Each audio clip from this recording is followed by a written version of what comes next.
Hi, I'm Sabine. Welcome to the Conscious Earth. I hope you're doing okay today. I've been guided today to step out of the mystical and folklore for this video, and I've been basically told to tell you about the vision of Bruce Lee. Now, I don't know if any of the younger generation are aware of who he was. He was a massive figure in the martial art, and he's done multiple movies in martial art.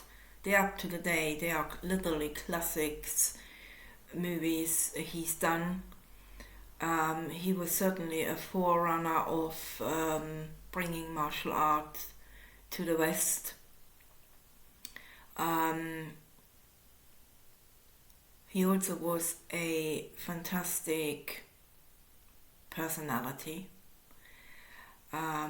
He was, not unlike Michael Jackson, but earlier, a visionary, a man before his time, possibly been born into the wrong time, and his legacy is so massive and so relevant today. So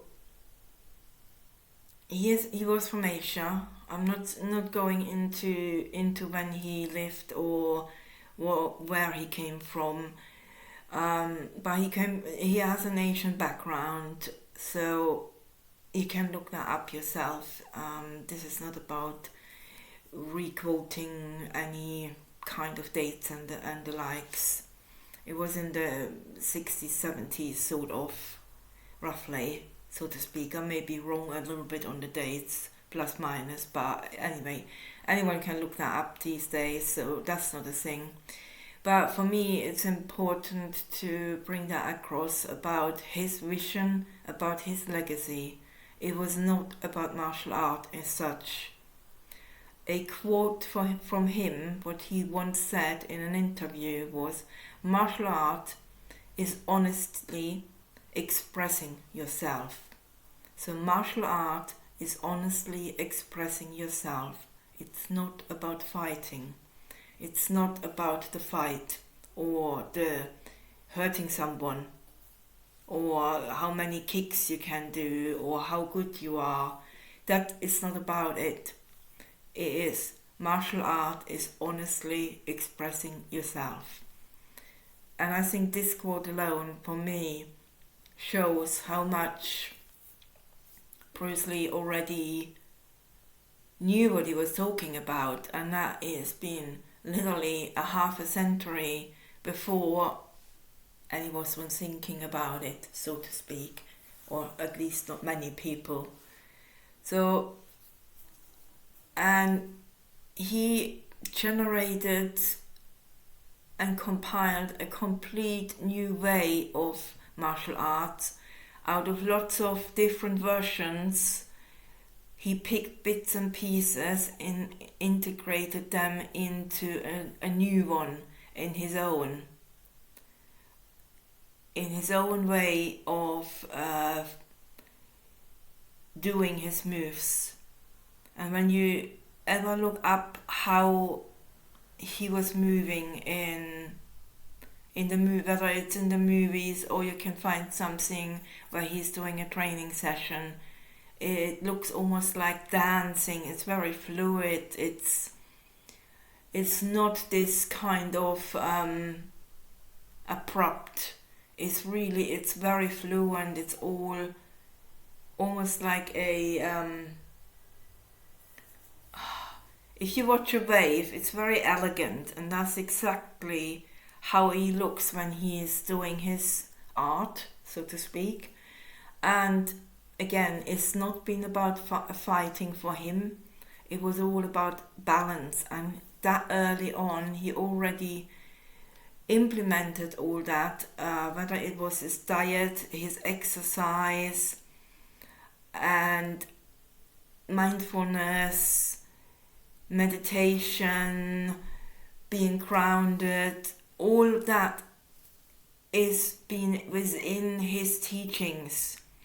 He already used the word holistic approach long before anyone talked about it. And he always talked about it, that everything is interconnected. He talked a lot about Zen and the inner strength, about the adaptability, and about the continuous learning.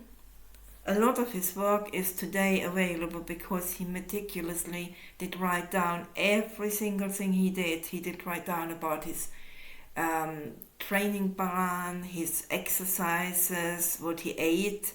Every single thing he did literally record in diaries. Another quote of his is, "Let the mind be neutral, do not think but feel." And how often are we guided or hear this on podcasts from channelers, from our own spirit guides? Let the mind be neutral. Every meditation you try to quiet your mind so you can listen to your inner self, to turn to your inner world, to listen to the spirit realm as well. So let the mind be neutral and do not think but feel. Another one is act, don't react. So you're not acting out of, like, when you, for example, you're in a situation and somebody argues with you, you take a step back, think about the situation, reflect on it, and then you react. So you actually take yourself out of the situation, which is, I think, a brilliant way. And a counsellor would tell you that. If somebody goes, for example, with anger issues to counselling or group sessions, they all will tell you that. Don't pretend to be. Just be yourself. Be in the moment. It's amazing to me how in that time and age he already so openly spoke about these things. Yes, there were Edgar Cayce and there were Dolores Cannon and all those, but most of their work didn't come out until long after they've been gone. Correct me if I'm wrong. I don't mind if I get corrected. I have no problem with that. But so, to my knowledge, most of their work didn't really come popular, shall we say. They may have been published, but popular to people, a broader community or broader population, to know about them, read about them, and actually looking for them. That he already been talking openly about it, and I think that's one of the reasons why he passed away so young. It's all quite a mystery. He did not get very old. I think he was in his mid-30s, and yeah, I do not exactly know what happened, and I think nobody ever will really know. But until today, this is one of these so-called mysteries of somebody passing away who got too uncomfortable for the bigwigs, shall we say, for the elite, for the leaders, because he was talking about new ways, how we can stand in our own power, and all these things he already been talking about then. So, as well, how he said, burning away the artificial layers and come back to yourself. You hear that left and right today, everywhere you go, or any spiritual platform you're looking at, any channeler, any angelic guidance, any spiritual guidance you hear, it's all, everything is within you. we are all one, everything is interconnected. He'd been talking about that a long time ago. So if you want to look him up, obviously feel free to do that, but I was guided to do that today, and he is definitely one of these amazing people, personalities gracing this planet, and who was a visionary in a big way with a short life. I don't think he only had one son so far I know, and even his son died very young as well. I think his name was Brandon Lee, also not very much older than his dad. And yeah, there's quite a few names on the list, so to speak, who got had a spotlight, shall we say, and they got it got too uncomfortable for the leaders, people who had to hide things, so they had to disappear. You name it. You have this, like Marilyn Monroe, for example.